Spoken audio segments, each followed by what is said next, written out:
mungkin ini hanya sebuah spekulasi. Assalamualaikum warahmatullahi wabarakatuh. Oke, kembali lagi bersama saya Muhammad Iqbal.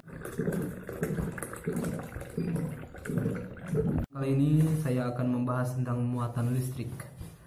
Sebelum masuk ke pembahasan muatan listrik, sini saya baca-baca dulu buku dan ternyata saya menemukan sejarah. Tepatnya pada abad ke-17-an, salah satu ilmuwan bernama Benjamin Franklin, dia melakukan sebuah percobaan. Dia menerbangkan sebuah layangan di tengah badai dan menggantungkan kunci di atasnya.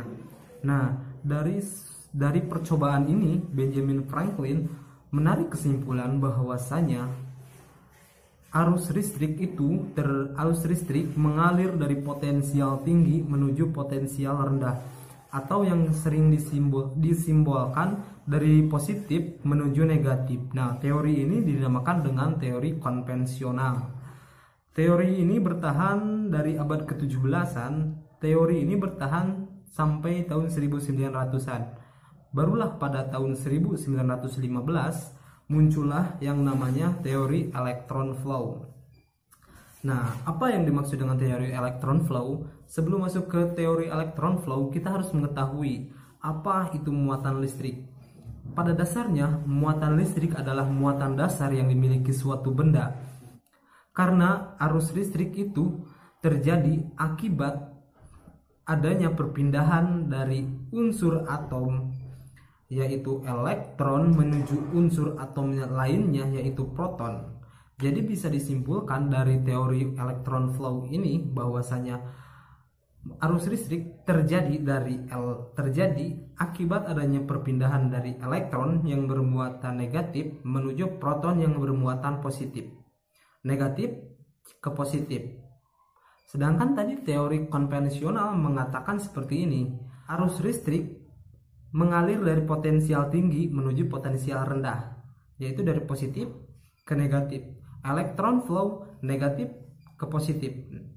Sebenarnya ini sekilas adalah teori yang kontradiktif, tapi sebenarnya kedua teori ini sama saja. Karena kalau misalnya kita memakai hitungan untuk menghitung hasil arus listrik, kedua hasilnya akan sama saja, tetapi beda caranya. Dan kebanyakan di kita sering menggunakan yang namanya teori konvensional karena lebih mudah dimengerti. Nah, seperti yang kita ketahui bahwasanya muatan listrik itu ada dua unsur yang ada dalam muatan listrik, yaitu unsur negatif yang disebut dengan elektron atau unsur positif yang disebut dengan proton. Kemudian setelah kita mengetahui tentang unsur-unsur muatan listrik, ada yang namanya sifat-sifat muatan listrik. Nah, ada sifat muatan listrik. Yang pertama itu ketika sifat muatan listrik itu saling tolak menolak. Yang kedua saling tarik menarik. Yang ketiga itu netral atau biasanya diam. Terjadinya reaksi tolak menolak ketika dua muatan yang sama berdekatan, maka dia akan tolak menolak. Sedangkan terjadinya tarik menarik itu ketika dua muatan yang berbeda didekatkan, maka dia itu akan timbul yang namanya reaksi tarik menarik. Yang ketiga itu netral. Nah, kemarin saya menemukan sebuah sebuah fenomena yang menurut saya ini terjadi karena adanya gaya tarik menarik antar muatan. Yaitu kemarin saya membeli sebuah paku beton paku beton, dan pas ketika saya teliti telaah, ternyata si paku beton ini mengalami yang namanya gaya tarik menarik. Mungkin perkiraan saya gaya tarik menarik ini ada karena adanya unsur-unsur elektron dan proton di dalam paku beton ini sendiri. Seperti apa ya? Mana sih? Nah, ini dia. Nah, seperti ini. Lihat. ini terjadinya unsur medan magnetik. Susah bos. Teka tinggal. Itu mah teka tinggal. Oke, we. Nah, lihat ini pakunya, paku biasa. Kelihatan? Tapi pas begitu saya lihat, ternyata di sini ada unsur medan magnetik. Nah, saya berpikir, menurut saya mungkin ini hanya sebuah spekulasi. Terjadinya gaya tarik menarik ini akibat adanya terjadinya medan magnet ini akibat adanya gaya tarik menarik antar proton dan elektron yang that's it. Nah, setelah kita mengetahui tentang unsur muatan listrik, terus sifat-sifat muatan listrik, nah kemudian ada suatu teori yang mengatakan seperti ini. Tinggal lihat teori nah. Mana? Oh, ini. Hukum kekekalan muatan listrik, yang dimana dia berbunyi seperti ini. Dalam sebuah sistem tertutup, muatan listrik tidak dapat diciptakan maupun dimusnahkan, tetapi hanya mengalami perpindahan dari suatu benda ke benda lain. Dari teori ini ada yang namanya transfer muatan listrik. Karena si muatan listrik ini sendiri tidak bisa diciptakan atau misalnya dimusnahkan, maka ada yang namanya transfer muatan listrik dalam sebuah ruangan tertutup ya. Muatan listrik tidak dapat diciptakan ataupun dimusnahkan, maka ada yang namanya transfer muatan listrik. Transfer muatan listrik ini sendiri ada 3 jenis. Pertama dengan gesekan.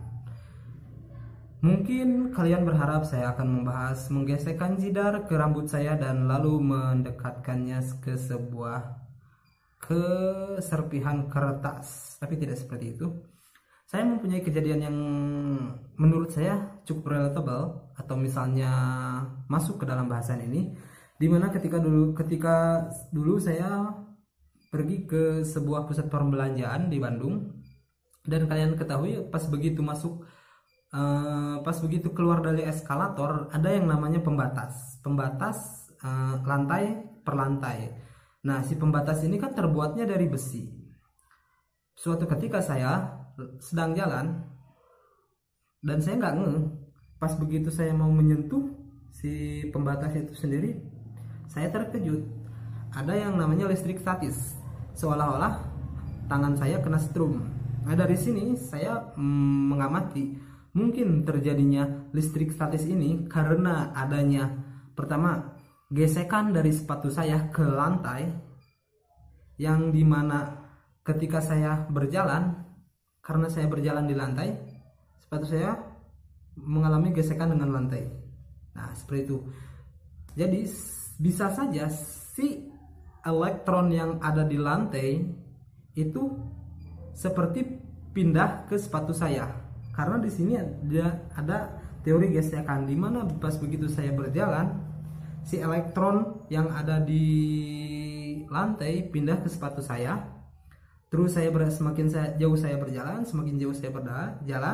semakin banyak elektron di sepatu saya yang kemudian naik ke atas menuju ujung telapak tangan saya atau ujung jari saya.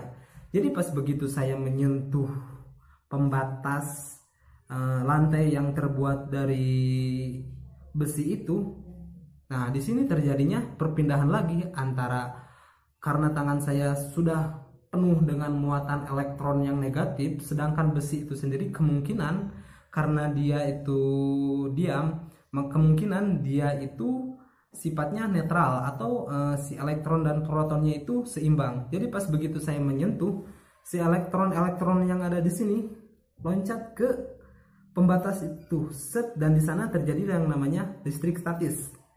Saya terkejut, tapi setelah itu saya diam, kemudian saya pegang lagi, tidak terjadi lagi listrik statis. Jadi listrik statis ini terjadi hanya sesaat. Kemudian tangan saya netral, pas begitu disentuh tidak ada lagi yang namanya listrik statis. Oke, mungkin itu Terus yang kedua konduksi. Yang dinamakan dengan konduksi adalah perpindahan kalor dari suatu benda tanpa disertai dengan perpindahan zat. Kalau misalnya di contoh kehidupan nyata, kalian gimana ya? Nah, seperti ini. Seperti ini. Ketika kalian memegang sebuah paku, jaraknya harusnya sih agak panjang sih. Memegang sebuah paku seperti ini, tinggal ilahnya. Anggap paku. Tetong iya lebih. Nah, seperti ini. Anggap saja ini paku atau besi. Kalian pegang ujung sebelah sini, lalu kalian bakar sebelah sini. Nah, panas yang ada di sini lalu akan berpindah ke sini, ke sini, ke sini sampai ke ujung sini. Nah, itu yang dinamakan dengan konduksi. Konduksi adalah perpindahan suatu kalor. Kalor itu kalau misalnya dalam contoh saya membakar besi, itu kalornya itu panas. Berpindah dari sini, dari ujung sini menuju ke ujung sini tanpa adanya perpindahan zat. Pas begitu dibakar, apakah si besi ini lantas berpindah ke sini? Enggak, tapi yang berpindah itu adalah zatnya, bukan zat. Yang berpindah itu adalah kalornya, panasnya. Dari sini berpindah ke ujung sebelah sini. Itu yang dinamakan dengan konduksi. Terus ada yang dinamakan dengan induksi. Nah, kalau misalnya induksi ini sendiri untuk transfer muatan bisa kalian cek di Google. Tapi ingat, kalian harus cek di Google-nya itu pakai induksi elektromagnetik. Jangan sekali-kali kalian coba mencari hanya pakai kata kunci induksi, karena sangat berbeda jauh dengan pembahasan kita kali ini. Kalau nggak salah, induksi itu menggunakan sebuah alat, tapi saya nggak tahu alatnya juga apa. Ketika kita sudah mengetahui tentang muatan listrik, sifat-sifat muatan listrik, terus ada yang namanya transfer muatan. Nah, kemudian dari muatan listrik ini sendiri ada yang namanya medan listrik. Nah, untuk medan listrik ini sendiri bisa dilihat seperti gambar berikut. Nah, seperti gambar ini. Medan listrik ini sendiri, kalau misalnya medan listrik adalah wilayah di sekitar benda yang bermuatan di mana gaya elektrik dari objek didapatkan oleh benda bermuatan lainnya. Nah, itu adalah medan listrik. Nah, untuk medan listrik ini sendiri biasanya kalau misalnya proton itu medan listriknya cenderung lebih keluar. Sedangkan kalau misalnya elektron, medan listriknya itu cenderung lebih masuk ke dalam. Nah, seperti gambar berikut. Editor, tolong ya gambarnya dimunculin. Oke, siap. Oke, cukup sekian dari saya. Assalamualaikum warahmatullahi wabarakatuh. Oke, terima kasih bagi kalian semua yang telah mendengarkan saya tadi bicara sana kemari. Oke, sekarang tadi hiburan dulu, bos. Oke.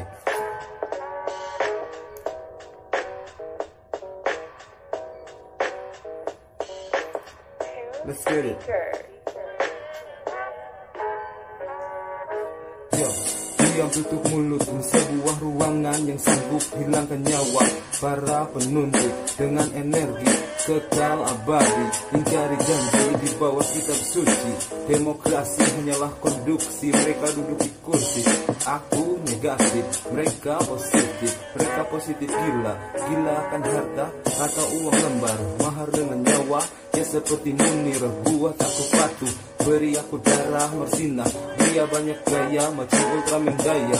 Yo, Pranjim pernah bilang itu memang arus positif ke negatif. Jangan lawan arus atau engkau masuk dalam wadah beras.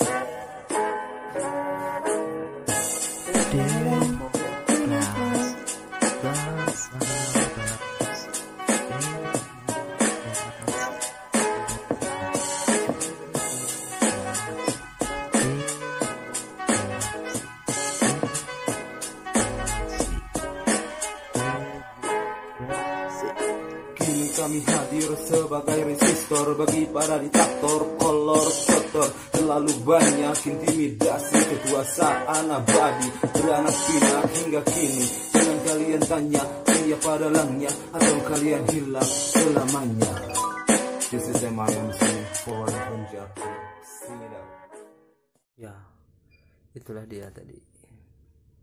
Sedikit ulasan tentang fisika dasar dimasukkan ke rap dan sedikit nyerempet-nyerempet pemerintah.